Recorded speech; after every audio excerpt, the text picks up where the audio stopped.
അട്ടപ്പാടിയുടെ മലനിരകളിൽ നിന്ന് ഒഴുകിയെത്തുന്ന ഈ താളത്തിന് വെറുമൊരു നൃത്തത്തിന്റെ ഭംഗി മാത്രമല്ല, ഓരോ ചുവടിലും ഒരു വംശത്തിന്റെ അതിജീവന കഥയുണ്ട്. ആർപ്പുവിളികൾക്കിടയിലും അവരുടെ ഉള്ളിൽ പുറം ലോകം അറിയാത്ത സങ്കട ചുഴികളുണ്ട്.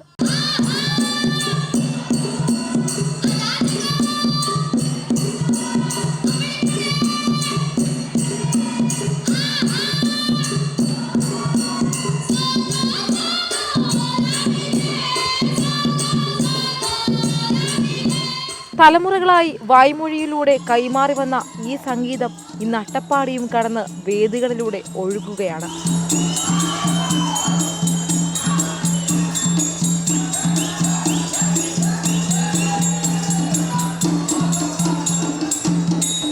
ഇരുള നൃത്തം അന്യം നിന്ന് പോകാതിരിക്കാൻ അട്ടപ്പാടി കമ്മ്യൂണിറ്റി തിയേറ്റർ വിവിധ ജില്ലകളിൽ നിന്നായി 8 സ്കൂളുകളെയാണ് പരിശീലിപ്പിച്ച് അരങ്ങിലേക്ക് എത്തിച്ചത്. പരമ്പരാഗതമായ കൃഷിയുടെ സമയങ്ങളിലും അതേപോലെ വിവാഹവേളകളിലും അതേപോലെ വയസ്സറിക്കൽ ചടങ്ങിലും പോരാതെ മരണാന്തര ചടങ്ങുകളും എല്ലാ ആഘോഷവേളകളിലും ഇവർ ഈ ഇരുള നൃത്തം ഉൾപ്പെടുത്താറുണ്ട്.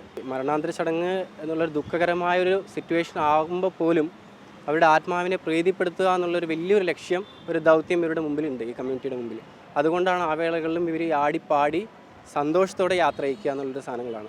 അതേപോലെ അവരുടെ കൃഷിയുടെ കഷ്ടപ്പാടുകൾ, അവരുടെ കഷ്ടപ്പാടിൻ്റെ വേർപ്പിൻ്റെയൊക്കെ ആ ഒരു അത് ഒരു മറയായിട്ടാണ് ഇവർ ഈ പാട്ടുകളും ഈ താളങ്ങളൊക്കെ വെച്ചുകൊണ്ട് പോകുന്നത്.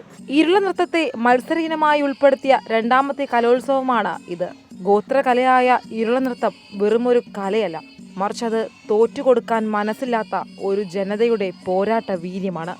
അമൃത ന്യൂസ്, തൃശൂർ.